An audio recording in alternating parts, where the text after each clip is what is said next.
comedy. I've been dealing with migraines lately and apparently decided I'm going to get back into comedy, doing comedy at a club that does improv, but they're sports themed, so there's whistles. It's going to make everything better. Yeah, and I've been trying the drugs out there for migraines, and let me just tell you, if you ever tried sumatriptan, it's very aptly named, because someone tripping it, they think it's going to work.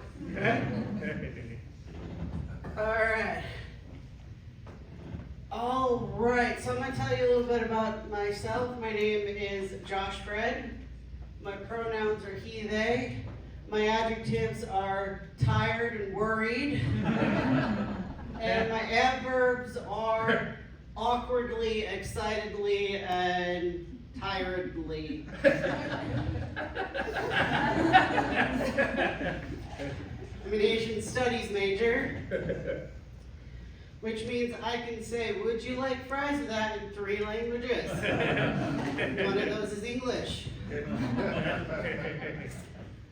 Doesn't help me much with jobs or anything. My friends, though, they want to see me show off my abilities, so every time I go to a sushi restaurant, they're like, hey, talk to the waitresses in Japanese, you know, and I'm like, yeah, I think they're talking in Korean, and I don't know that one. And they're like, okay, well, why can't you talk to the chefs then? Because I don't know Spanish either.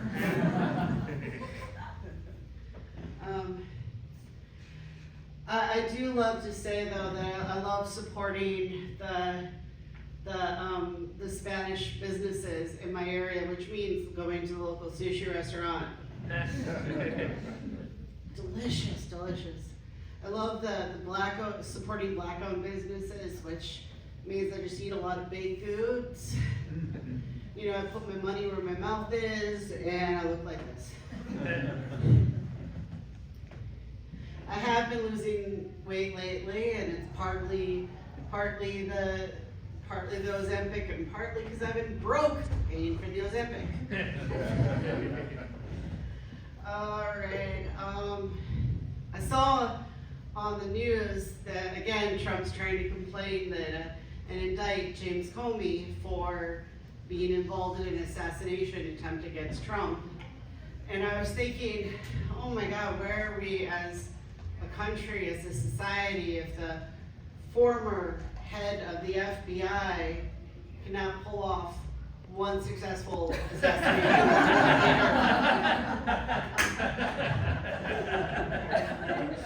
James Edgar Hoover would be rolling around on a bed to get his girdle on, pistol in his garter, and he'd get it done just in time to spend the evening wiretapping hippies.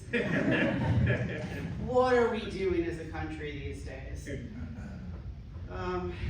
So I'm not a big fan of ICE, but I did have to report the goose that was blocking the drive-through at Panera. Like, they're just illegal from Canada, stopping our local businesses and preventing me from being able to get my mac and cheese bread bowl. I don't care about where anyone else is from, but I need my mac and cheese. All right, so all I can see is lights above me. I'm sorry. Just a second. So I'm really into UFOs. Silence. I am not in Rockford.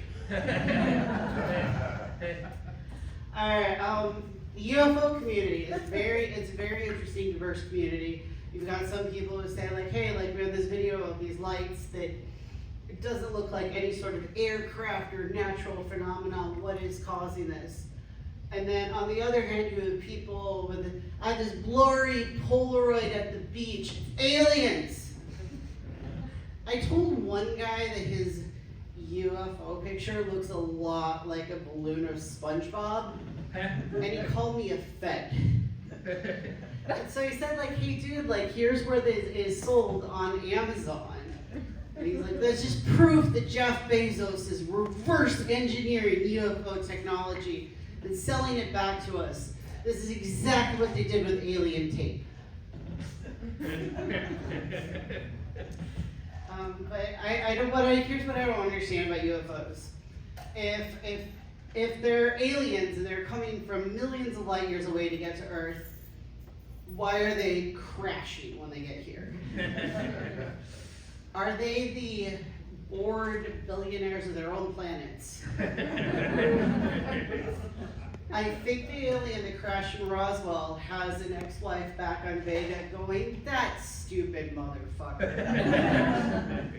He never did any of his safety checks. He always bought cut-rate vibranium. He probably turned the safeties off and went, wee, look what I can do. And now splat, he's being dissected with hairless apes, emotional issues. And I realize the phrase hairless apes implies that they know what hair is, but we've never seen a picture of an alien with hair, right? Well, what if they're just shaving their head like Jeff Bezos? The next alien autopsy video is going to have hair plugs like Elon Musk. And if you're wondering, what does an alien billionaire with hair look like? Mark Zuckerberg. Now, I've always been really interested in Mars, and for the longest time, my Instagram handle was Future Mars Colonist, but now that just makes me sound like a right-winger. And I had to give up that dream, right? I had to give up the dream. I realized, well, first of all, I realized I don't want to be stuck in a box with Elon Musk. But I don't think anyone wants to be stuck in a box with me either. I'm moody, I snore, and people with IBS should not be using zero-gravity toilets. But really, I'm not getting past the interview, right? I'm going to go in, and they're going to look at me, and they're going to look at my application and say, this says you're 125 pounds. Yes, on Mars. Okay, screw you, Mars doesn't have any red lobster. I'm out. All right, I used to be an English teacher in Japan, and I was in Japan during the Fukushima disaster, and people say, well, what was that like? What was that like? And I'm like, I'll tell you. I've seen that, and I've seen Texas during a snowstorm, and I'd rather be in Japan during a nuclear disaster. But I did pass through Fukushima a little bit, and I do think I got mutated a little bit. Went to Japan, a girl came back a guy. It's just a thing that happens. So I am a trans man, which, yes, we're still allowed to talk about it. Let's enjoy it. I did have to get my driver's license changed, which Illinois still allows that. But my doctor did have to write a letter, and it's the strangest letter to the DMV that I have ever read in my life. It says, Josh Fred, yes, he is transgender, but he is still a high-functioning member of society. And being transgender in no way impedes his ability to drive. Well, first of all, no one's called me high-functioning before, because I've never been tested for autism. But also, I would think transitioning male would make me a better driver.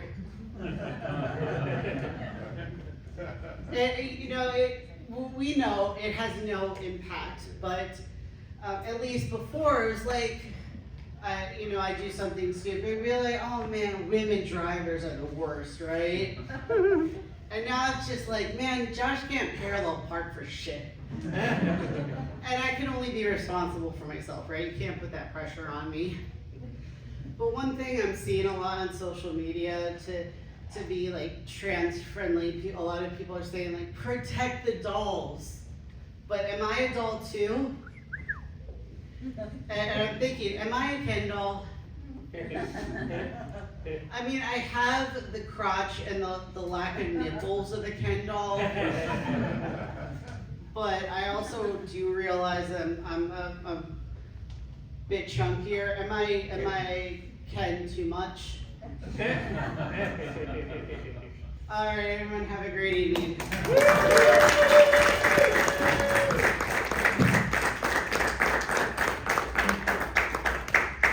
Get up for Josh Fred, everybody. All right, who's having a good time out there? Are you ready for your next comedian of the night? Put your hands together for Amanda Cohen.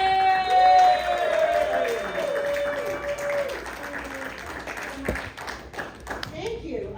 So this is a political show. I am not really a political comedian. I was talking to my mom about that, and she said, honey, a woman talking is political. So yeah, that's my level of political. Also, that frickin' state fair. First of all, calling it the Great American State Fair made no sense, because the state fair generally takes place in a state, yes. But this one was in Washington, D.C., a place that has been trying to become a state for 50 years. That had to be a smack in the face. It's like, oh, you're not a state, but we're having a state fair. Oh, everyone can come. No one's going to be there. That was the entirety of my political material. Thank you. Thank you. That and